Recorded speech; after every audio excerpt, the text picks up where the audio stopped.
ሰላም ጤና ይስጥልን እጅጉን የተወደዳችሁና የተከበራችሁ ቤተሰቦቻችን እንደምን አላችሁልን? ፉአድ ባህሩ ነኝ ከአዲስ ስፖርት። የዛሬውን የማለዳ የስፖርት የመረጃ ሰዓታችንን ወደ እናንተ ልናደርስ እነሆ ዳግም ተገናኝተናል። በዛሬው ፕሮግራማችን የተለያዩ ርዕሰ ጉዳዮችን እናነሳለን። ከሀገር ውስጥ የኢትዮጵያ ፕሪሚየር ሊግን የተመለከተ መረጃዎችን ወደ እናንተ ማድረሳችንን የምንቀጥል ነው የሚሆነው።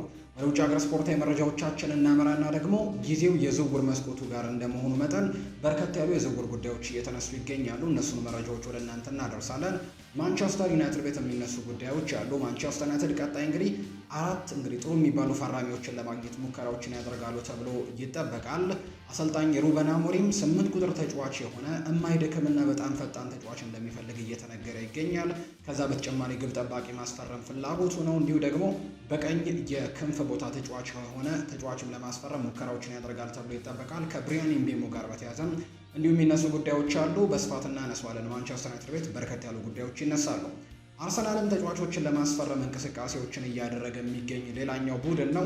ማይልስ ሉዊስ ስኬሊን ኮንትራት ለማራዘም ንግግሮችን እንደጀመሩ እየተገለጸ ይገኛል አርሰናል ቤት።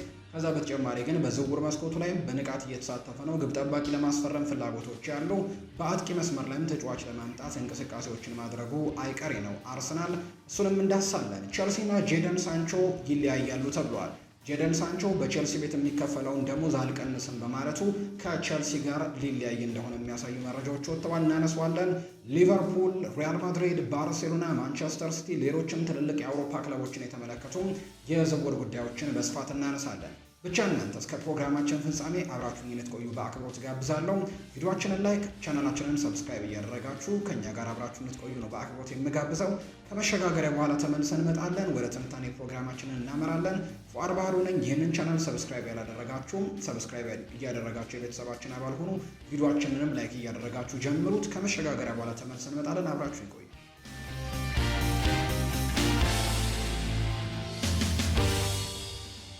ከሀገር ውስጥ ጉዳዮቻችን ነው የዛሬን ፕሮግራማችንን የምንጀምረው። ትላንትና የኢትዮጵያ ፕሪሚየር ሊግ ሁለት ጨዋታዎች ቀጥረው ተደርገዋል። 33ኛ ሳምንት ላይ ይገኛል የኢትዮጵያ ፕሪሚየር ሊግ። ትላንትና ሁለት ጨዋታዎች ቀጥረው ተደርገዋል። በኢትዮጵያ ፕሪሚየር ሊግ 33ኛው ሳምንት ቀዳሚው መርሃ ግብር ወልዋሎ አዲግራት ዩኒቨርሲቲ ከድሬዳዋ ከተማ ጋር ያደረጉትን ጨዋታ ወልዋሎ አዲግራት ዩኒቨርሲቲ 3-1 በሆነ ውጤት ትላንትና ማሸነፍ ችሏል። የወልዋሎ አዲግራት ዩኒቨርሲቲን የማሸነፊያ ግቦችም ሱልጣን በርሄ፣ ናትናኤል ሰለሞን እና ዳዊት ገብሩ ያስቆጠሩ ተጫዋቾች ናቸው። ለድሬዳዋ ከተማ ዘርአይ ገብረስላሴ ኳስና መረብን ማገናኘት ቢችልም ቡድኑን ግን ከሽንፈቱ መታደግ አልቻለም። 3-1 በሆነ ውጤት ወልዋሎ አዲግራት ዩኒቨርሲቲ አሸንፏል።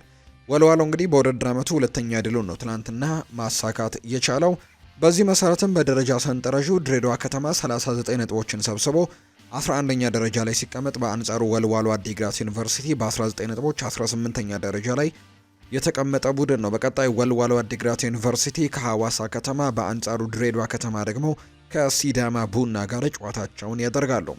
ሌላኛው ምሽት ላይ በተደረገው የኢትዮጵያ ፕሪሚየር ሊግ የትናንትናው የ33ኛው ሳምንት መርሃ ግብር የሊጉ መሪ ኢትዮጵያ መድን ከቅዱስ ጊዮርጊስ ጋር ያደረገውን ጨዋታ ያለምንም ጎል 0-0 በሆናቸው ውጤት ተጠናቋል። ኢትዮጵያ መድን ትናንትና 1 ነጥብ ማግኘቱን ተከትሎ 64 ነጥብ ላይ ደርሶ አንደኛ ደረጃ ላይ ተቀምጧል። ቅዱስ ጊዮርጊስ በ44 ነጥቦች አምስተኛ ነው። በቀጣይ የሊጉ መርሃ ግብር ቅዱስ ጊዮርጊስ ከአርባ ምንጭ ከተማ፣ ኢትዮጵያ መድን በአንጻሩ ከመቻል ጋር ጨዋታቸውን የሚያደርጉ ነው የሚሆነው።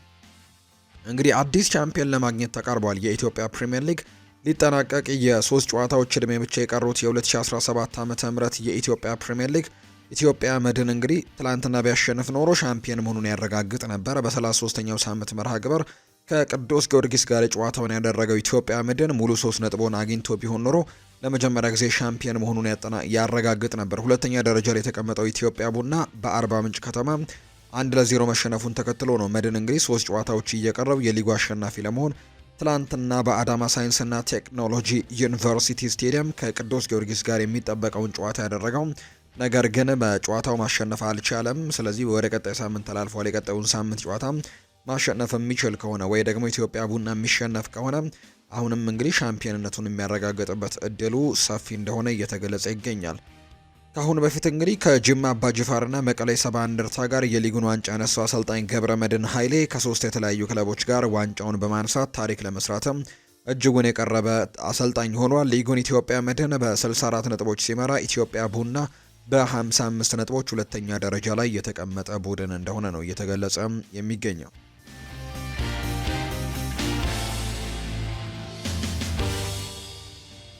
ወደ ውጭ ሀገር ስፖርታዊ መረጃዎቻችን በቀጥታ እናምራ። ሊቨርፑልን የተመለከቱ መረጃዎችን በማስቀደም እንጀምር። ሊቨርፑል በዚህ ክረምት ከፒኤስአር አንጻር ምንም አይነት ስጋት አይኖረውም ተብሎ እንደሚጠበቅ ነው ዘገባዎች የሚያሳዩት። ምንም እንኳን ከ180 ሚሊዮን ፓውንድ በላይ ለጀረሚ ፍሬምፖንግ እና ለፍሎሪያን ቨርትስ እንዲሁም ለሚሎስ ኪርኬዝ ቢያወጡም ምንም አይነት እንግዲህ ስጋት ግን እንደሌለባቸው ነው የሚነገረው። ሊቨርፑሎች ሚሎስ ኪርኬዝን እንደተጠበቀው የሚያስፈርሙ ከሆነ ከቡድኑ የግራ መስመር ተከላካዮች ውስጥም አንዱን ተጫዋች የሚለቅ ይሆናል ወይ ኮስታስ ሲሚካስን አሊያ ደግሞ እንዲሁ አንድሪው ሮበርትሰንን አንዳቸው ሊለቁ እንደሚችሉ እየተገለጸ ይገኛል። ነገር ግን በስፋት ይለቃል ተብሎ እየተጠበቀ የሚገኘው ተጫዋች ግን ኮስታስ ሲሚካስ እንደሆነ ነው እየተገለጸ የሚገኘው። የፍሎሪያን ቨርትስ ሁኔታ የአንድ ክለብ ውድድር ሆኗል። የ22 ዓመቱ ተጫዋች ሊቨርፑልን ለመቀላቀል ፍላጎት ያለው ሲሆን እንግዲህ በአንፊልዱ ክለብም እሱን እንግዲህ ለማስፈረም የተቻለውን ሁሉ ለማድረግ ተዘጋጅቷል። ፍሎሪያን ቨርትስ በአሁኑ ጊዜ በገበያው ላይ በጣም የተወራለት ዝውውር ነው። ሊቨርፑል የክለቡ ሪከርድ የሆነ 130 ሚሊዮን ዩሮ አቀርበውለታል። ይህም የተረጋገጠ ክፍያና የቦነስ አንቀጾችን ይጨምራል። ምናልባት ዋጋው ከፍ ሊል ይችላል። ፍሎሪያን ቨርትስ የሊቨርፑል የረጅም ጊዜ ኢላማ ሲሆን በመጀመሪያ ምርጫቸውና ክለቡ እስካሁን ይፋዊ ጥያቄ እያቀረበለት ብቸኛው ተጫዋች እንደሆነ ነው እየተነገረ የሚገኘው። ፋብሪሲዮም ትላንትና አንድ ቃለ መጠይቅ ላይ ተመልክተነዋል። ስለ ፍሎሪያን ቨርትስ ተጠይቆ ምላሹን የሰጠው አሁን ሁሉም ነገር ተጠናቋል፣ ቨርትስ ወደ ሊቨርፑል ያቀናል ሲልም ጭምር ነው ፋብሪሲዮ ያረጋገጠውና ሊቨርፑሎች ቀጣዩ ፈራሚያቸው ይሄ ጀርመናዊ ወጣት ድንቅ ተጫዋች እንደሆነ እየተነገረ ይገኛል። እንግዲህ ከባየር ሌቨርኩዘንም ዘንድሮ ሁለተኛ ፈራሚያቸው ይሆናል ተብሎ እንደሚጠበቅ ነው ዘገባዎች እያሳዩ የሚገኙት። ስለዚህ ፍሎሪያን ቨርትስን ለማስፈረም ሊቨርፑል መቃረቡን ጭምር የሚያሳዩ መረጃዎች ናቸው በስፋት እየወጡ የሚገኙት።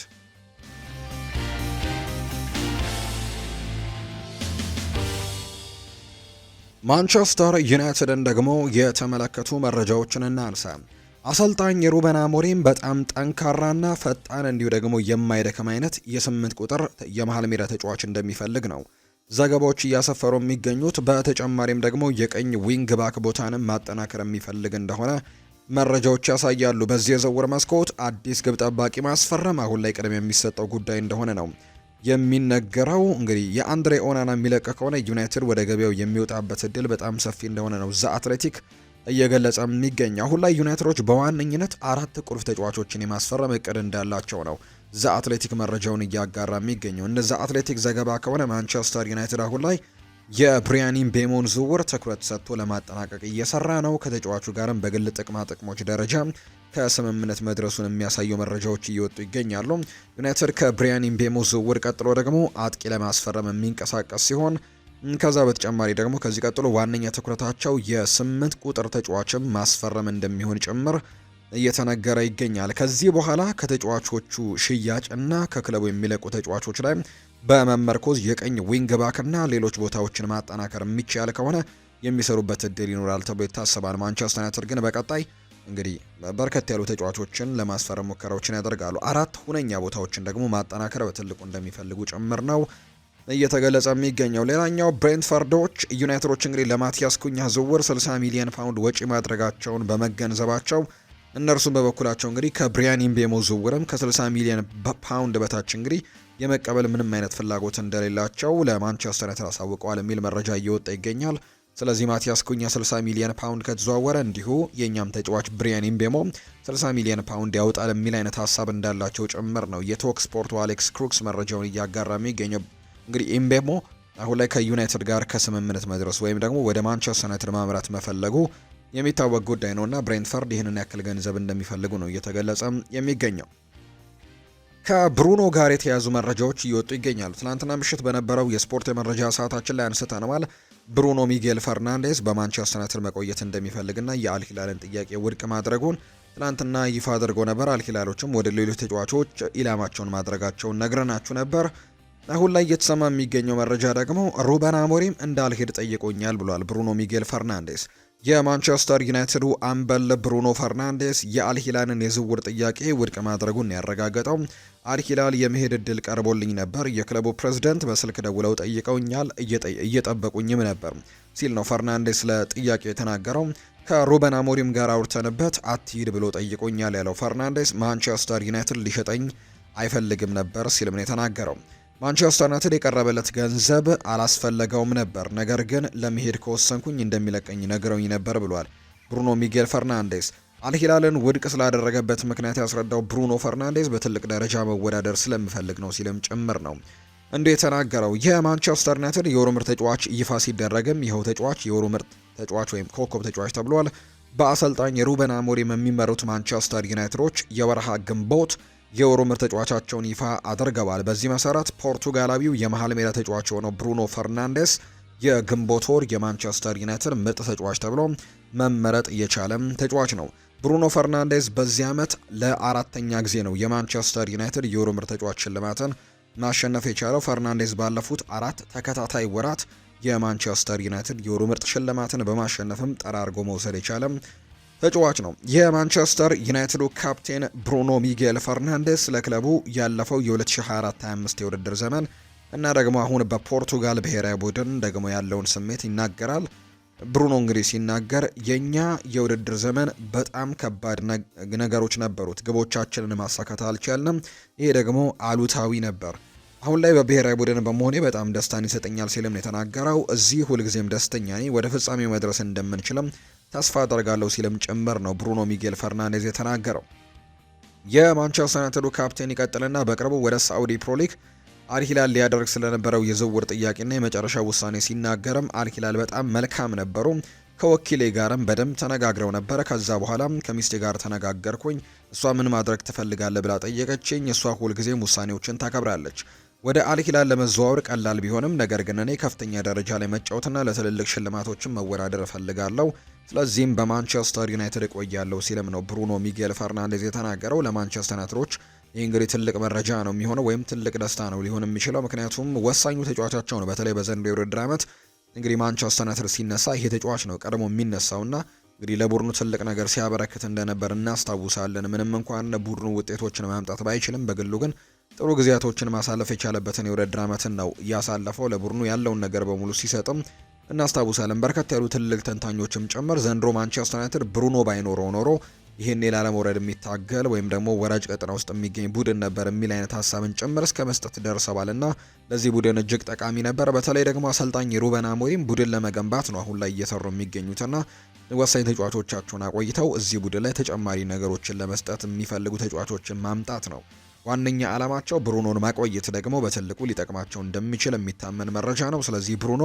ወዴትም አይሄድም፣ በቀጣይ የውድድር ዓመት በማንቸስተር ዩናይትድ እንደሚቆይ የሚያሳዩ መረጃዎች ወጥተዋል። እሱም ትላንትና የአልሂላልን ጥያቄ ውድቅ በማድረግም ይህንን ጉዳይ አረጋግጦታል።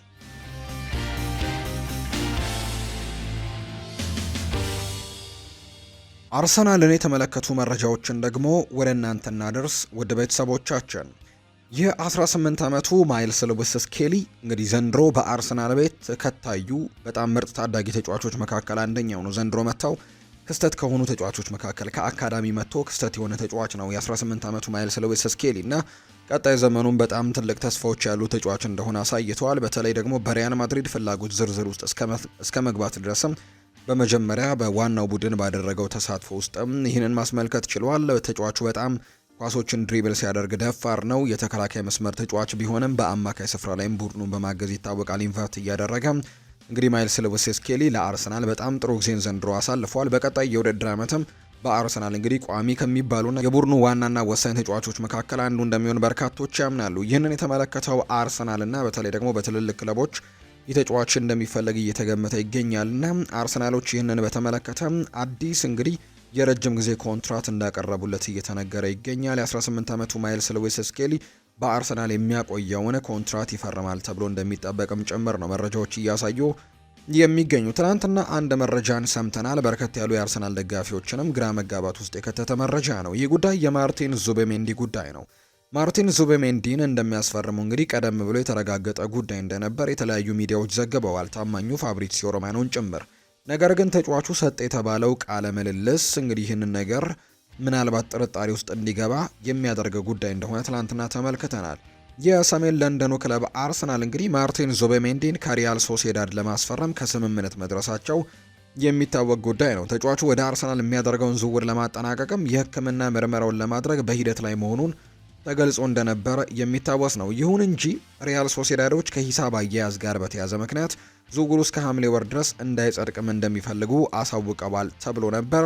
የዝውውር ሂደቱ በቅርበት የሚከታተሉ ታማኝ የመረጃ ምንጮች አርሰናል ስምምነቱን በስኬት አጠናቋል፣ ማረጋገጫ ብቻ ነው የሚቀረው የሚል አይነት መረጃዎችንም ጭምር ሲያወጡ ይናገራል። ስፔናዊው አማካይ ማርቲን ዙቤሜንዲ የወደፊት ቆይታውን በተመለከተ አስተያየቱን ሰጥቷል። ትላንትና በተለይ ይህንን መረጃ አጋርቷል። ተጫዋቹ እንግዲህ ሲናገር ረጅም የዝውውር ጊዜ እናሳልፋለን፣ ነገር ግን እንዴት እንደሚያበቃ አላውቅም፣ ወደ የትኛው ክለብም እንደምፈርም አላውቅም የሚል መረጃን በመስጠቱ በርካቶችን ግራ አጋብቷል። የዚህ ተጫዋች ጉዳይ አሁንም ተጫዋቹ ከሪያል ማድሪድ ጋር ልቡ እንዳለ የሚያሳይ አስተያየትም ጭምር እንዲሁ እየተነገረ ይገኛል። ሻቪ አሎንሶ ሪያል ማድሪድን እንዲቀላቀል ከጠየቁት ውሳኔው ምን እንደሆነ የተጠየቀው እንግዲህ ተጫዋቹ አሎንሶ አርአዬ ነው፣ በሪያል ሶሴዳድ ቢ ቡድን ውስጥም በሱ መሰልጠን ክብር ነበር፣ ስለዚህ ደግሞ የሚፈጠረውን ነገር አላውቅም የሚል አይነት ምላሽን ማርቲን ዙቤሜንዲ ሰጥቷል። ከዛ በተጨማሪ ግን በአርሰናል ቤት ሕክምና ምርመራ እያደረገ ነበር ተብሎ መዘገቡ ሐሰተኛ መሆኑንና እሱን ለማሳየት ደግሞ በመዝናናት ላይ እንዳለ ጭምር ፎቶ መለጠፉን ጭምር እንዲሁ ውሸት መረጃዎችን እየሰማችሁ እንደሆነ ለማረጋገጥ ነው እኔ በመዝናናት ላይ ሆኜ ፎቶውን የለጠፍኩት የሚል አይነት መረጃን አጋርቷልና በርካታ የአርሰናል ደጋፊዎችን ውስብስብ ነገር ውስጥ ከቷል። እንግዲህ አሁን ለተከታታይ ጊዜያት ባለፈው የዝውውር መስኮትም የማርቲን ዙቤሜንዲ ዝውውር የተንዛዛ እንደነበር የምናስታውሰው ነው። እስከ መጨረሻው የዝውውር መስኮቱ ከመጀመሪያው ቀን አንስቶ እስከ መጨረሻው ድረስ ከተለያዩ ክለቦች ጋር ስሙ ሲነሳ ቆይቶ ሊቨርፑል ለረጅም ጊዜ ይህንን ተጫዋች እንደሚፈልገው ሲነገር ቆይቶ በመጨረሻ እዛው ሪያል ሶሴዳድ መቆየቱን እናስታውሳለን። ዘንድሮ ረጅም ጊዜያቶችን ልናሳልፍ እንደምንችል ጭምር ራሱ ተጫዋቹ በቃሉ ተናግሯል። ረጅም የዝውውር ጊዜያቶች ይሆናሉ፣ ምን እንደሚፈጠር አላውቅም የሚል አይነት ሀሳብን ጭምር እየተናገረ ይገኛል። አርሰናልና ሪያል ሶሴዳድ ግን ከስምምነት መድረሳቸውን የሚያሳዩ መረጃዎች ናቸው አሁን ላይ እየወጡ የሚገኙት። በዚህ ተጫዋች ጉዳይ ላይ ግን ምንም የተረጋገጠ ነገር እንደሌለ ነው መረጃዎቹ እያሳዩ የሚገኙት። አርሰናሎች ግብ ጠባቂ ማስፈረምም እንዲሁ ይፈልጋሉ። የሰሜን ለንደኑ ክለብ አርሰናል በክረምቱ የተጫዋቾች የዝውውር መስኮት ሁለተኛ ግብ ጠባቂ ለማስፈረም እንደሚሰሩ ነው የተናገሩት። አርሰናሎች በክረምቱ የዝውውር መስኮትም የመጀመሪያ ኢላማቸው አጥቂ ቢሆንም ግብ ጠባቂም እንደሚመለከቱ ተናግረዋል። አርሰናል የኤስፓኞሉን ግብ ጠባቂ ዮሃን ጋርሲያን ሲመለከቱ ቢቆዩም ግብ ጠባቂው ግን ወደ ሌላ ክለብ ሊያመራ መቃረቡ ነው አሁን ላይ እየተነገረ የሚገኘው። ይህንን ተከትሎ አርሰናል ሌላ ግብ ጠባቂ ለመፈለግ እንቅስቃሴ መጀመራቸው ነው እየተዘገበ የሚገኘው። በሌላ በኩል አርሰናል የቀይ መስመር ተጫዋችና ተስፈኛ የመሃል ተከላካይ በማስፈረም ቡድኑን ለማጠናከር ማሰባቸው ነው እየተገለጸ እንደሚገኝ መረጃዎች እያሳዩ የሚገኙት። አርሰናሎች በትኩረት እየሰሩ የሚገኙት አሁን ላይ የትኛውን አጥቂ እናስፈርም በሚለው ጉዳይ ላይ ነው። ነገር ግን ግብ ጠባቂም እንደሚያስፈልጋቸው ያምናሉ። ከዳቪድ ራያ ጋር ማፎካከር የሚፈልጉት ግብ ጠባቂን ያመጣሉ ተብሎ ይታሰባል። ነገር ግን ቅድሚያ የሚሰጡት ጉዳይ አይደለም የግብ ጠባቂ ጉዳይ። ዋነኛው ነገር አጥቂ መስመር ላይ ተጫዋቾችን ማምጣት እንደሚሆን ይገመታል። አሁንም ስማቸው በርከት ያሉ ተጫዋቾች እነ ቤንጃሚን ሼስኮ እነ ቪክተር ዮከርሽ አሁንም ስማቸው በደንብ ከአርሰናል ጋር እየተነሳ ነው። ምንም የተረጋገጠ ነገር ግን በአርሰናል ቤት እንደሌለ መረጃዎች እየወጡ ይገኛሉ። በቀጣይ እንግዲህ ከአርሰናል ጋር የሚያዙ የዝውውር ጉዳዮችን ደግሞ እየተከታተልን ወደ እናንተ ማድረሳችንን የምንቀጥል ነው የሚሆነው። የቼልሲን ጉዳዮች ደግሞ እናንሳ። ጄደን ሳንቾ ከቼልሲ ጋር ይለያያል ተብሏል። እንግሊዛዊው የፊት መስመር ተጫዋች የሆነው ጄደን ሳንቾ የውሰት ውሉ ሲጠናቀቅ ከቼልሲ ጋር እንደሚለያይ በይፋ ተረጋግጧል። ትላንትና ተጫዋቹም ከቼልሲ ጋር መሰነባበቱን በይፋ ገልጿል።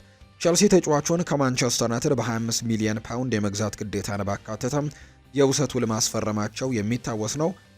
ይሁን እንጂ ቼልሲ ተጫዋቹን በቋሚነት ለማስፈረም በግል ክፍያ ዙሪያ ከስምምነት ላይ መድረስ እንዳልቻሉ ነው የሚነገረው። ተጫዋቹና ቼልሲ በሳምንታዊ ደሞዝ ወይም በወርሃዊ ደሞዝ ምክንያት ከክለቡ ጋር ስምምነት ላይ መድረስ አልቻለም ሳንቾና በዚህ ምክንያት እንግዲህ ዝውውሩ ውድቅ እንደተደረገ እየተገለጸ ይገኛል።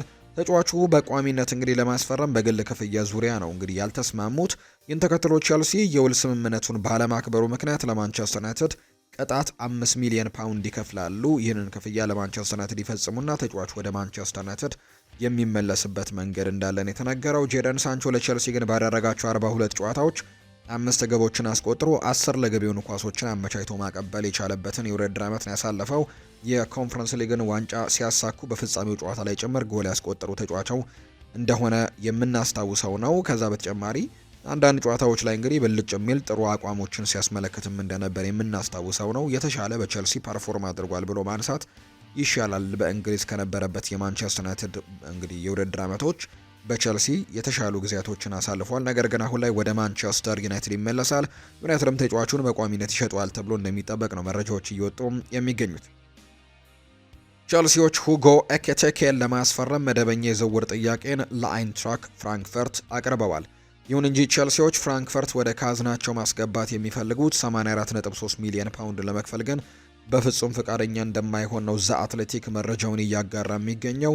ዘንድሮ እንግዲህ ቸልሲ በንቃት ይሳተፋሉ ተብሎ ከሚጠበቁ ክለቦች መካከል አንደኛው ነው። ሁጎ ኤኪቲኬንም እንዲሁ ለማስፈረም ትልቅ ጥያቄን ለፍራንክፈርት ለማቅረብ ሙከራዎችን ያደርጋሉ። ዴላፕን ዝውውር ለመጨረስ ተቃርበዋል። ቀጣይ ደግሞ አጥቂ ሁጎ ኤኪቲኬንም ለማምጣት ሙከራዎችን እያደረጉ እንዳለ ነው እየሰማን የምንገኘው።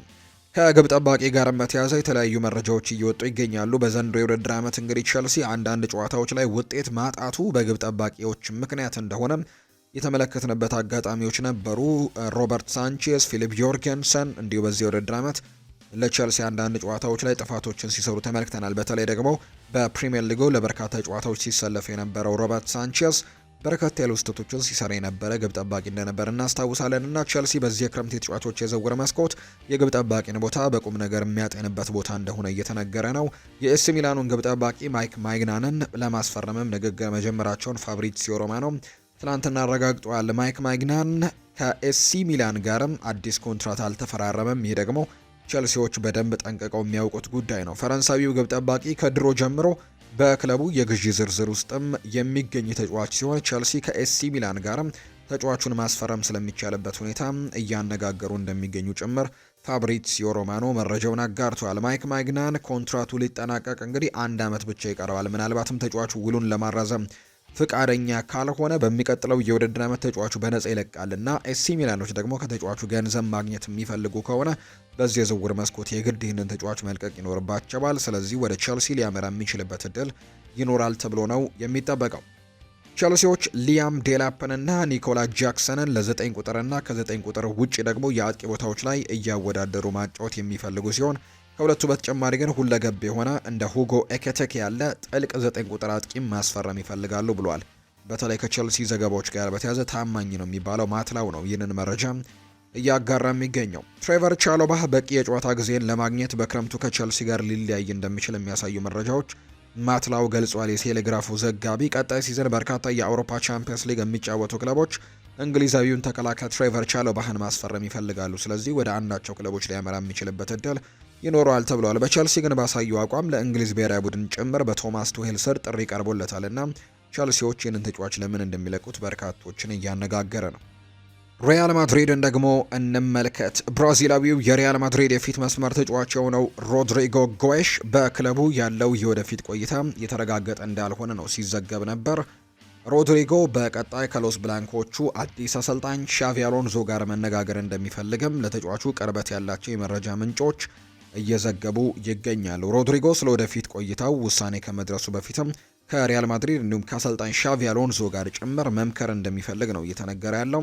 ተጫዋቹ እንግዲህ ከዚህ በፊት ስሙ ከተለያዩ የእንግሊዝ ክለቦች ጋር ስሙ ሲነሳ ነበር። ሊቨርፑል ስሙ ተነስቷል፣ አርሰናል ስሙ ተነስቷል፣ ማንቸስተር ሲቲ ስሙ ተነስቷል። ከዚህ ቡድን ጋር ሌሎችም ክለቦች እንዲሁ ስማቸው ተነስቷል። ተጫዋቹ እንግዲህ የመጨረሻ ውሳኔውን እስካሁን ድረስ አልወሰነም። ከዛ ከውሳኔው በፊት ከአሰልጣኝ ሻቪ አሎንዞ ጋር ተገናኝቶ ስለ ቆይታውና ስለ ቡድኑ ስለሚሰጡት እንግዲህ ሚናም ደግሞ ማወቅ ይፈልጋል። ያንን ከሰማ በኋላ ነው ውሳኔ እንደሚያሳልፍ እየተገለጸ የሚገኘው። ስለዚህ የሮድሪጎ ጎሽ መውጣትና ለመውጣት እስካሁን የተረጋገጠ ጉዳይ እንደሌለው መረጃዎች ያሳያሉ።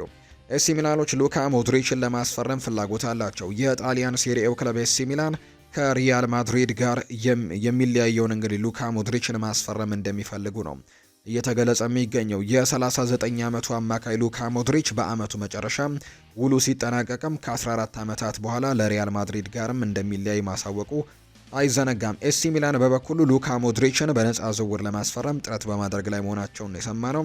ሉካ ሞድሪች በቀጣይ ከሪያል ማድሪድ ጋር የዓለም ክለቦች ዋንጫ ውድድሩን ካደረገ በኋላ ክለቡን ይለቃል ተብሎ እንደሚጠበቅ ነው መረጃዎች እያሳዩ የሚገኙት። ሪያል ማድሪድ ከክለቦች የዓለም ዋንጫ በኋላ አንድ የመሃል ሜዳ ተጫዋችና አንድ ደግሞ አጥቂ ማስፈረም ይፈልጋሉ። በተለይ ሉካ ሞድሪች መልቀቁን ተከትሎ የእሱን ቦታ ተተኪ ማስፈረም ይፈልጋሉ።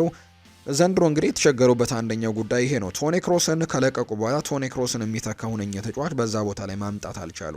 በዛ ደግሞ ትልቅ እንግዲህ የውድድር ዓመትን እንዳያሳልፉ እንዳደረጋቸው የምናስታውሰው ነው። ዘንድሮ ደግሞ ሌላኛውን ሌጀንድ ሉካ ሞድሪችን ይለቃሉና በሱ ቦታ ተጫዋቾችን መተካት የግድ ይጠበቅባቸዋል ተብሎ ይታሰባል። አሁን ላይ አንጌሎ ስቲለር በሪያል ማድሪድ ዝርዝር ውስጥ ያለ ተጫዋች እንደሆነ ኤል ቼረንጊቶ መረጃውን አጋርቷል። አልቫሮ ፈርናንዴስ ካሬራስ በግራ ተከላካይ ቦታ ላይ ለሪያል ማድሪድ የመጀመሪያው ግብና ኢላማ ነው። ነገር ግን ስምምነቱ በፍጥነት እንዳይጠናቀቅ ማንቸስተር ዩናይትድ እንቅፋት ሊሆን እንደሚችል የሚያሳዩ መረጃዎች እየወጡ ነው። የእንግሊዙ ክለብ የቀድሞ ተጫዋቹን በ20 ሚሊዮን ዩሮ በድጋሚ መግዛት አማራጭ እንዳለው ይታወቃል። በተጨማሪም ተጫዋቹን ለየትኛውም ክለብ ከተሸጠ 20 በመቶ ድርሻ አለው።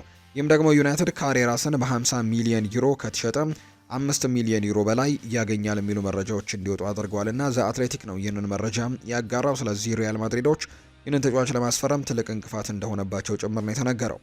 ፋራን ጋርሲያ ከሪያል ማድሪድ ጋር ለሌላ የውድድር ዓመት መቆየት ይፈልጋል። ይህ ሁኔታና ሪያል ማድሪድ አዲስ ፉልባክ ጋርም ውል መፈራረሙ የሜንዲን የወደፊት ሁኔታ እንግዲህ ሊለውጠው እንደሚችል ዘ አትሌቲክ መረጃውን እያጋራ ይገኛል። የአርሰናሉ ተጫዋች ሚኬል ሜሪኖ ስለ ሻቪ አሎንዞ ይናገራል። ሻቪ አሎንዞ ከባየር ሌቨርኩዘን ጋር ያደረገው ስራ በእግር ኳስ ትልቁን ፈተና እንዲወስድ አድርጎታል። ይህም የሪያል ማድሪድ አሰልጣኝ እንዲሆን አስችሎታል። ሻቪ በቀጣይ የሚመጡበትን ለሁሉም ጫናዎችን በጣም ዝግጁ እንደሆነ እርግጠኛ ነኝ። እናም ከሪያል ማድሪድ ጋር መልካሙን ሁሉም መኝለታለሁ። ሁላችንም በሳን ሴባስቲያን ተገናኝተናል። ለሱ ትልቅ ክብር አለን እና ደግሞ በማድሪድ ሁሉንም እንደሚሳካለትም እመኛለሁ ሲልም ጭምር ነው ሚኬል ሜሪኖ የተናገረው። ሪያል ማድሪድ የ16 ዓመቱን ታለንትድ ሞሮኮዊ ተጫዋች አብዱላህ ኦዛንን ከአያክስ አምስተርዳም እንደሚያስፈርሙ እየተነገረ ነው።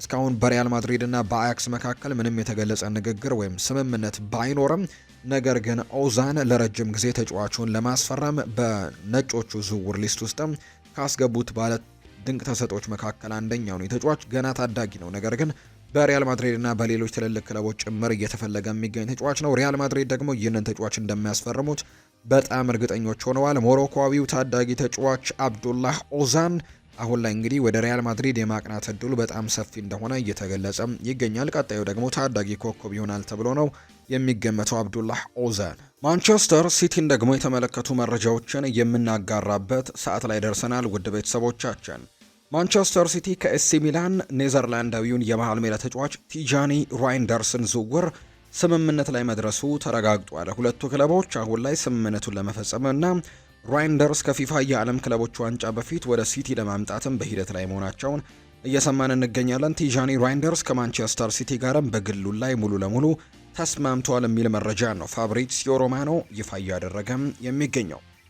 ቶተንሃሞች ከጃክ ግሪሊሽ ተወካዮች ጋር በድጋሚ ውይይቶችን እያደረጉ እንዳሉ መረጃዎች እየወጡ ይገኛሉ። ማንቸስተር ሲቲም ለተጫዋቹ ከ38 እስከ 43 ሚሊዮን ዩሮ የሚደርስ ዋጋ አስቀምጠውለታል። ጃክ ግሪሊሽ ወደ ሰሜን ለንደኑ ክለብ ቶተንሃም ለመዘዋወር ክፍት መሆኑም እየተገለጸ ይገኛል። በተለይ ደግሞ በዛ ቦታ ላይ የሚጫወተው ሶን ሂዩንግ ሚን በቶተንሃም ቤት አሁን ላይ እንግዲህ በትልልቆቹ የሳዑዲ አረቢያ ክለቦች በአልሂላል ጭምር እየተፈለገ የሚገኝ ተጫዋች ከመሆኑ ጋር በተያያዘ የሚለቅ ከሆነ ጃክ ግሪሊሽን በዛ ቦታ ለመተካት ትልቅ ወጪዋቸው ይሆናል ተብሎ ይጠበቃል። እንግዲህ ከማንቸስተር ሲቲ ጋር የሚጠበቀውን ያክል ጊዜን ማሳለፍ አልቻለም ጃክ ግሪሊሽ ውድ በሆነ እንግዲህ ገንዘብ እንደፈረመ የሚታወስ ነው። ነገር ግን በአንዳንድ የውድድር ዓመቶች ላይ በተለይ ደግሞ ትሬብልን ባሸነፉበት የውድድር ዓመት ላይ ጥሩ ነገሮችን አሳይቶ ነበር። ነገር ግን በዘንድሮው የውድድር ዓመት 7 የፕሪሚየር ሊግ ጨዋታዎችን ብቻ ነው በቋሚነት መጀመር የቻለው። ይህም ደግሞ ጃክ ግሪሊሽ እንዲለቅ ለማድረግም ሙከራዎችን ያደርጋል ተብሎ ይጠበቃል። ምክንያቱም በቀጣይ የውድድር ዓመት 2026 ላይ የዓለም ዋንጫ ይደረጋልና በቶማስ ቱሄል የእንግሊዝ ብሔራዊ ቡድን ስብስብ ውስጥ እንግዲህ ለመካተትም በትልቅ ደረጃ በቋሚነት መጫወት እንደሚጠበቅበት ነው መረጃዎች እየወጡ የሚገኙት። አይመሪክ ላፖርት ስለ ኬቨን ደ ብሮይና እንግዲህ መልእክት አስተላልፏል። በማንቸስተር ሲቲ ለነበረ አስደናቂ ጉዞ እንኳን ደስ አለ ማለት እፈልጋለሁ። በሊጉም ሆነ በማንቸስተር ሲቲ በጣም ብዙ ታሪክ ሰርተሃል። እናም ደግሞ ካንተ ጋር ብዙ ጊዜያቶችን በማሳለፌ በጣም ደስ ብሎኛል። ይሄ ለኔ ትልቅ ክብር ነው ሲልም ጭምር ነው አይመሪክ ላፖርት እየተናገረ የሚገኘው። ሪኮ ሉዊስ ስለ ኬቨን ደ ብሮይና ሲናገር ካንተ ጋር በመጫወቴ በጣም ደስተኛ ነኝ። ካንተ ጋር የመልበሻ ክፍሉን ማጋራቴም እንዲሁ ደግሞ በዕለት ተዕለት ኑሬም ካንተ ጋር በማሳለፌ በጣም ደስተኛ ነኝ። ልዩ ጊዜም ነበረኝ ሲልም ጭምር ነው ሪኮ ሉዊስ ስለ ኬቨን ደ ብሮይና እንዲሁ ሀሳቡን የሰጠው። ማንቸስተር ሲቲ የሮያን አይት ኑሪን ውል ለመጨረስ እየሰራ እንደሚገኝ መረጃዎች ያሳያሉ። ከ40 እስከ 45 ሚሊዮን ፓውንድም ይፈልጋሉ። እንዲሁም ከሊዮን ራያን ቸርኪንም ለማስፈረም እየተደራደሩ እንዳሉ ዘገባዎች ያሳያሉ። ሊዮን ደግሞ ከ30 ሚሊዮን ዩሮ በላይ ለዚህ ተጫዋች እንደሚፈልግ ነው መረጃዎች እየወጡ እንደሚገኙ ቤን ጃኮብስ የገለጸው። ሮናልዶ አሁንም ቢሆን ስጋት ነው ብሏል። ዩሊያን ናግልስመን ነው ይህንን ሀሳብ የሰጠው። የጀርመን ብሔራዊ ቡድን ዋና አሰልጣኝ የሆኑት ዩሊያን ናግልስመን ቡድናቸው እንግዲህ በዛሬው ጨዋታ ሮናልዶን እንደሚጠነቀቅ ነው ያሳሰቡት። ዛሬ እንግዲህ የዩኤፋ ኔሽንስ ሊግ ጨዋታ ይደረጋል። እንግዲህ 4 ቡድኖች ቀርተዋል በኔሽንስ ሊግ። ጀርመን ከፖርቱጋል ጋር ደግሞ ዛሬ ጨዋታቸውን ያደርጋሉ። ነገ እንዲሁ ስፔንና ፍራንስ ጨዋታቸውን የሚያደርጉ ነው የሚሆነው። ዛሬ ግን ጀርመኒና ፖርቱጋል ጨዋታቸውን የሚያደርጉ ይሆናል። ከዚህ ጨዋታ ጋር በተያያዘ ነው እንግዲህ አሰልጣኝ ዩሊያን ናግልስመን ሀሳባቸውን እየሰጡ የሚገኙት። የተለያዩ ሀሳቦቻቸውን አንስተዋል። ሮናልዶ አሁንም ቢሆን ስጋት ነው ሲሉ የተናገሩት ናግልስመን የጀርመን ብሔራዊ ቡድን ዋና አሰልጣኝ ዩሊያን ናግልስመን ቡድናቸው በዛሬው ጨዋታ ሮናልዶን እንዲጠነቀቅ ነው ያሳሰቡት። ክሪስቲያኖ ሮናልዶ የተለየ ድንቅ የእግር ኳስ ሕይወት ነው ያለው ሲሉ የተደመጡት ናግልስመን በዚህ እድሜው በዚህ ደረጃ ላይ መገኘትም የሚደንቅ ነው ሲሉ ጭምር እንዲሁ ተናግረዋል።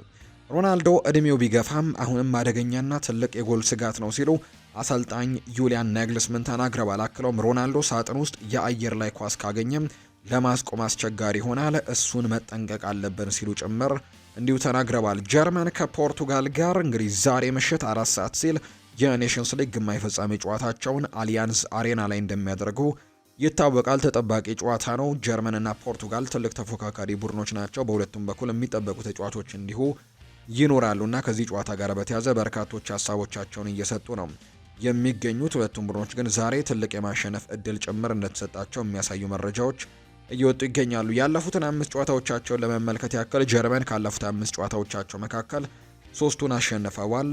ወደ 3ቱን ጨዋታዎች ያሸነፉበት አጋጣሚን የተመለከትነው ከኔዘርላንድስን 1-0 አሸንፋለች። ቦስኒያን 7-0። ከዛ በተጨማሪ ጣሊያንን 2-1 አሸንፈዋል። ከዛ በተጨማሪ ያደረጓቸውን 2 ጨዋታዎች ደግሞ 1-1 በሆነ ውጤት እና እንዲሁ 3-3 በሆነ ውጤት ነው ማጠናቀቅ የቻሉት። ፖርቱጋል በአንጻሩ ካለፉት 5 ጨዋታዎች ማሸነፍ የቻለችው 2ቱን ጨዋታዎች ነው። አንዱን ጨዋታ ተሸነፈ፣ ሌሎቹን 2 ጨዋታዎች ደግሞ እንዲሁ የተሸነፈችበትን አጋጣሚም ተመልክተናል እና እነዚህ ጨዋታዎች ናቸው በፖርቱጋል በኩል የተደረጉት። በዛሬው ጨዋታ ላይ እንግዲህ ይህ ጨዋታ ይጠበቃል ተብሎ ነው የሚታሰበው። 75000 ደጋፊዎችን መያዝ በሚችለው አሊያንዝ አሬና ይህ ጨዋታ ይደረጋል። ጨዋታውን ደግሞ ስላቮ ቪችኒች ይህንን ጨዋታ በመሀል ዳኝነት እንደሚመሩት የሚያሳዩ መረጃዎች ናቸው እየወጡም የሚገኙት። በርካቶችም ይህንን ጨዋታ እንዲጠብቁት አድርጓል። ወደ ፍጻሜ ለማለፍ የሚደረግ ትልቅ ፉክክር ነው በጀርመንና በፖርቱጋል መካከል የሚደረገው። ምሽት 4 ሰዓት ሲል በአሊያንዝ አሬና ጨዋታው ይደረጋል። ነገር ደግሞ ስፔንና እንዲሁ ፍራንስ ጨዋታቸውን ያደርጋሉ። ከሮናልዶ ጋር በተያያዘ ሌላኛው የምናነሳው ጉዳይ የሳዑዲ አረቢያ ኢንቨስትመንት ፈንድ ግሩፕ ሮናልዶ በድርድር ወቅት ባዘዘው መሰረት አልናስርን አፍርሶ እንደገና ለመገንባትም ቃል ገብተውለታል። በክረምት የዝውውር የተጫዋቾች የዝውውር መስኮት የአልናስር የስፖርት ዳይሬክተር የአልናስር አሰልጣኝ ከክለቡ እንግዲህ የሚሰናበቱ ይሆናል። እናም ደግሞ አዲስ የተሻለ ሰውም እንደሚተኩለት ጭምር ነው ይፋ ያደረጉት። ከሱ በተጨማሪ ግን 2 አማካዮችን፣ 2 ደግሞ የመሃል ተከላካዮችና 1 የግራ ክንፍ ተጫዋች ደግሞ ለአልናስር እንደሚያስፈርሙለትም ጭምር ቃል ገብተዋል። እንዲሁም ክለቡ ደግሞ ለሳዲዮ ማኔ፣ ለማርሴል ብሮዞቪች እና ለኦታቪዮ የሚቀርቡ ሁሉንም የእናስፈርም የዝውውር ጥያቄዎችን የሚያዳምጥም ይሆናል የሚል መረጃ ደግሞ እየወጣ እንደሚገኝ ነው ዘገባዎች እያሰፈሩ የሚገኙት። ሮናልዶን በአልናስር ለማቆየት በጣም በትልቁ ጥረት እየተደረገ ይገኛል። ትልልቅ ገንዘቦች እየቀረቡለት ይገኛሉ። ከዛ በተጨማሪ ደግሞ እንዲሁ ቡድኑን መልሶ ለመገንባትም በትልቅ ኢንቨስትመንት ላይ እንደሚገኙ ጭምር እየተገለጸ ይገኛል። ትልቅ ተጫዋቾችንም ለማምጣት ሙከራዎችን እንደሚያደርጉለት ጭምር ነው እየተገለጸ የሚገኘው። የሮናልዶ ጥያቄ አንድ ነው። ክለቡ ተፎካካሪ መሆን አልቻለም፣ ስለዚህ ትልልቅ ዝውውሮች ያስፈልጉታል የሚል አይነት ጥያቄን እያቀረበ እንደሚገኝ ይታወቃል። እንግዲህ ክለቡ ዋንጫዎችን ማሸነፍ አለበት። ያም አይሆን ከሆነ ግን እኔ ከክለቡ ጋር መለያየት እፈልጋለሁ የሚል አይነት ሀሳብን ሰጥቷል። ከዛ በተጨማሪ ግን በዓለም ክለቦች ዋንጫ ላይም ሊሳተፍ ይችላልና እዛ ውድድር ላይ የሚሳተፍን ክለብ ሊቀላቀል ይችላል የሚል መረጃም ደግሞ እንዲሁ ከተለያዩ ቦታዎች ላይ ሲወጡ እንደነበር እናስታውሳለን። ነገር ግን አሁን ላይ ያ የመሆን እድሉ እስካሁን ድረስ የተረጋገጠ ጉዳይ እንደሌለውና በአልናስር ግን ኮንትራቱን ሊፈርም የሚችልበት እድል እንዳለ ነው እየተገለጸ የሚገኘው። ባርሴሎና በዚህ ክረምት የዝውውር መስኮት የግራ የፊት መስመር ተጫዋች ለማስፈረም ቦታውን ለማጠናከር ማሰባቸውን ዘ አትሌቲክ ዘግቧል። አሰልጣኝ ሃንስ ፍሊክ እና ስፖርቲንግ ዳይሬክተሩ ቡድኑ እንግዲህ በግራ ክንፍ የሳሳ ነው ብለው እንደሚያስቡና ለማስፈረምም ማሰባቸው እየተነገረ ይገኛል። ባርሴሎና ለማስፈረም ኢላማ ያደረገው የማንቸስተር ዩናይትዱን ማርከስ ራሽፎርድ እና የሊቨርፑልን ሉዊስ ዲያዝ እንደሆነ እየተገለጸ ይገኛል። ባርሴሎናዎች ማርከስ ራሽፎርድን ከሉዊስ ዲያዝ በተሻለ በዝቅተኛ ዋጋ ሊገኝ ይችላል የሚል ሀሳብ እንዳላቸው ነው የሚነገረው። ባርሴሎና በተጨማሪ የኢስፓኞሎን ግብ ጠባቂ ዮሃን ጋርሲያንም ለማስፈረም በእንቅስቃሴ ላይ እንደሆኑ ጭምር እየተነገረ ነው። ነገር ግን ባርሴሎናዎች ማርከስ ራሽፎርድን ከማንቸስተር ዩናይትድ ለማስፈረም በትልቁ ይንቀሳቀሳሉ ተብሎ ይታሰባል። ምክንያቱም ዋጋው ከሉዊስ ዲያዝ አንጻር መጠነኛ ዝቅ ያለ እንደሆነ እየተገለጸ ይገኛል። ሉዊስ ዲያዝ በሌሎችም የሳዑዲ ክለቦች ጭምር ስለሚፈለግ እንግዲህ ፉክክሩ ላይ ትንሽ ተለቅ ያለ ገንዘብ መጠራቱ አይቀሬ እንደሆነ የሚያሳዩ መረጃዎች እየወጡ ነው። ስለዚህ ባርሴሎናዎች ካለባቸው እንግዲህ ፋይናንሻል ጉዳዮች ጋር በተያያዘ የሉዊስ ዲያዝን ጉዳይ ተወተ በማድረግ ምናልባት ወደ ማርከስ ራሽፎርድ ዝውውር ራሳቸውን ሊያዞሩ እንደሚችሉ የሚያሳዩ መረጃዎች ናቸው እየወጡ የሚገኙት። ሲሞኔ ኢንዛጊና ኢንተር ሚላን ሊለያዩ እንደሆነ ይታወቃል። በተለይ በዘንድሮው የውድድር ዓመት በጣም አስከፊ የሚባል የመጨረሻ ሳምንታትን ያሳለፉት በትልልቅ ውድድሮች ላይ ዋንጫ ለማምጣት እጅጉን ቀርበው ነገር ግን ሳይሳካላቸው የቀረበትን ጊዜ ተመልክተናል። በተለይ ደግሞ እንዲሁ በውድድራቸው በጣሊያን ሴሪኤ በመጨረሻው ቀን ነው በናፖሊ እንግዲህ ዋንጫውን የተነጠቁት ወይም ደግሞ የመጨረሻው ሳምንት ላይ ወይም የመጨረሻው ቀን ላይ ነው የተረጋገጠው። ያኔም ዋንጫውን ያጡት በመጨረሻው ቀን ነው። ከዛ በተጨማሪ በአውሮፓ ቻምፒየንስ ሊግን ፍጻሜ ደርሰው እንዲሁ ያልተጠበቀ ከበድ ያለ ሽንፈት በፓሪስ ሰን ዠርሜን የ5-0 ሽንፈትም እንዲሁ ደርሶባቸዋል። ጣሊያናዊው አሰልጣኝ ሲሞኔ ኢንዛጊ ከሳዑዲ አረቢያ ሊግ የቀረበላቸው የዝውውር ጥያቄን ግን ለመቀበል መወሰናቸው እንዲሁ ይፋ ተደርጓል። ኢንተር ሚላን ባለፉት 3 ዓመታት ለ2 የቻምፒየንስ ሊግ ፍጻሜ ያበቁት አሰልጣኝ ሲሞኔ ኢንዛጊ አሁን ላይ ክለቡን ለመልቀቅ ማሰባቸው ነው እየተነገረ የሚገኘው። አሰልጣኝ ሲሞኔ ኢንዛጊ ከሳዑዲ አረቢያው ክለብ አልሂላል የቀረበላቸውን በአመት 25 ሚሊዮን ዩሮ የሚያስገኝ ጥያቄ መቀበላቸው ተነግሯል። አሰልጣኝ ሲሞኔ ኢንዛጊ አልሂላልን እየመሩ የመጀመሪያ ጨዋታቸውንም ከሳምንት በኋላ ከሪያል ማድሪድ ጋር ሊያደርጉ እንደሚችሉ ጭምር ይታወቃል። ምክንያቱም ሪያል ማድሪድ እና አልሂላል በዓለም ክለቦች ዋንጫ በአንድ ምድብ ላይ ነው የሚገኙት። የመጀመሪያ መክፈቻ ጨዋታቸውንም የሚያደርጉት የሳዑዲው ሪያል ማድሪድ አልሂላል እና እንዲሁ ሪያል ማድሪድ ራሱ እንግዲህ እርስ በርስ ጨዋታቸውን እንደሚያደርጉ ነው የሚጠበቀውና እንግዲህ በዓለም ክለቦች ዋንጫ እነዚህ ሁለት ቡድኖች በመጀመሪያ ጨዋታቸውን ላይ ይገናኛሉ። ሲሞኔ ኢንዛጊም ከሪያል ማድሪድ ጋር የመጀመሪያውን ጨዋታ ሊያደርግ ይችላል ተብሎ ይታሰባል። ምክንያቱም የአልሂላል አሰልጣኝ ለመሆኑ በጣም ቅርብ እንደሆነ ነው የሚገለጸው። ለቡድኑ ያለኝን ሁሉ ነገር ሰጥቻለሁ ብለዋል ሲሞኔ ኢንዛጊ። ጣሊያናዊው አሰልጣኝ ሲሞኔ ኢንዛጊ ከኢንተር ሚላን ጋር መለየታቸውን ባስተላለፉበት የስንብት መልእክትም እንዲሁ ያረጋግጠዋል። ለቡድኑ ያለኝን ነገር በሙሉ ሰጥቻለሁ ያሉት አሰልጣኙ በጋራ አሸንፈናል፣ በጋራ ስቀናል፣ አዝነናል፣ በፍጹም አልረሳችሁም፣ ለኢንተር ሚላን ቤተሰቦች በጣም አመሰግናችኋለሁ ሲሉም ጭምር ነው ሲሞኔ ኢንዛጊ እንዲሁ የተናገሩት። ኢንተር ሚላን በበኩሉ ከአሰልጣኝ ሲሞኔ ኢንዛጊ ጋር መለየቱን በይፋ አስታውቀዋል። አሰልጣኝ ሲሞኔ ኢንዛጊ በኢንተር በነበራቸው ቆይታ እንግዲህ አንድ የስኩዴቶ ዋንጫን አሳክተዋል። አምና ነው ይህንን ማሳካት የቻሉት። 2 የጣሊያን ዋንጫን ማሳካት ችለዋል። 3 ደግሞ የጣሊያን ሱፐር ካፕ ዋንጫን። እነዚህን ዋንጫዎች ደግሞ ከክለቡ ኢንተር ሚላን ጋር ማሳካት የቻለበትን አጋጣሚ ተመልክተናል። አሁን ላይ ከክለቡ ጋር መለየቱን ይፋ ማድረጉ ነው እየተገለጸ የሚገኘው። ሲሞኔ ኢንዛጊ በቀጣይ በሳዑዲ ፕሮ ሊግ ክለብ አልሂላል እንደምንመለከታቸው ነው የወጡ መረጃዎች እያሳዩ የሚገኙት። ክሪስታል ፓላስ ዩኤፋን ሊያነጋግሩ ነው። የዩሮፓ ሊግ ተሳታፊው ክሪስታል ፓላስ በውድድሩ እንግዲህ ተሳትፎ ዙሪያ ከአውሮፓ እግር ኳስ ማህበር ጋር ለንግግር ሊቀመጡ መሆኑ እየተነገረ ይገኛል። የኤፍኤ ካፕን ዋንጫ አሸንፈው ወደ ዩሮፓ ሊጉ መግባታቸውን አረጋግጠዋል። በታሪኩ ለመጀመሪያ ጊዜ ለአውሮፓ መድረክ የበቃው ክሪስታል ፓላስ በተመሳሳይ ክለብ ባለቤትነት ሕግ ጋርም በተያያዘ ተሳትፎ አደጋ ላይ መውደቁ ነው እየተነገረ የሚገኘው። የዩሮፓ ሊግ ተሳታፊው ኦሎምፒክ ሊዮን ባለቤት እንግዲህ ዦን ቴክስተር በክሪስታል ፓላስ ድርሻ እንዳላቸው የሚታወቅ ጉዳይ ነው። ሁለቱ ክለቦች በአንድ ላይ መወዳደር የማይችሉ በመሆኑ የዩኤፋ ሕግም በሊጉ የተሻለ ደረጃ ላለው እድል የሚሰጥ እንደሆነ ይታወቃልና የአውሮፓ እግር ኳስ ማህበር በበኩሉ የተመሳሳይ ክለብ ባለቤትነት ችግሮችን ለመፍታት ያስቀመጠው ቀነ ገደብ አሁን ላይ ተጠናቋል። ክሪስታል ፓላስ ወደ ኮንፈረንስ ሊግ የሚወርዱ ከሆነ ኖቲንግሃም ፎረስት በዩሮፓ ሊጉ ላይ ይሳተፋሉ ወይም ይቀያየራሉ ማለት ነው። በሌላ በኩል ክሪስታል ፓላስ ከአውሮፓ ውድድር ውጪ እንዲሆን ደግሞ ከተወሰነ 8ኛ ደረጃን ይዞ ያጠናቀቀው ብራይተን በኮንፈረንስ ሊግ፣ ኖቲንግሃም ፎረስት ደግሞ በዩሮፓ ሊግ ላይ የሚሳተፉ ይሆናል። ስለዚህ ክሪስታል ፓላስ እንግዲህ የመሳተፉ ነገር ለመጀመሪያ ጊዜ እንግዲህ በአውሮፓ ውድድር ላይ ለመሳተፍ የነበራቸው ተስፋ እጅጉን እንግዲህ በጣም ከባድ ሁኔታ ውስጥ እንደገባባቸው ነው እየተገለጸ የሚገኘው። ስለዚህ በቀጣይ ውሳኔዎች ይተላለፋሉ ተብሎ ይጠበቃል። ክሪስታል ፓላስ እንግዲህ ከኦሎምፒክ ሊዮን ጋር እንግዲህ ባለቤትነት ድርሻ ላይ የተወሰኑ እንግዲህ ነገሮች እንዳሉ በመገለጹ ምክንያት ነው በደረጃቸው መሰረት አሁን ላይ ከዩሮፓ ሊጉ ሊሰናበቱና ወደ ኮንፈረንስ ሊግ ሊወሰንላቸው እንደሚችል ኮንፈረንስ ሊግ ደግሞ ካልሆነ ከውድድሩ ውጭ ሊደረጉም እንደሚችል እየተገለጸ የሚገኘው ይሄ ደግሞ ለብራይተን እና ለኖቲንግሃም ፎረስት የተሻለ እድልን ይዞ ይመጣል ተብሎ ይታሰባል። ምክንያቱም ኖቲንግሃም ፎረስት አሁን በኮንፈረንስ ሊግ ነው የሚሳተፈው።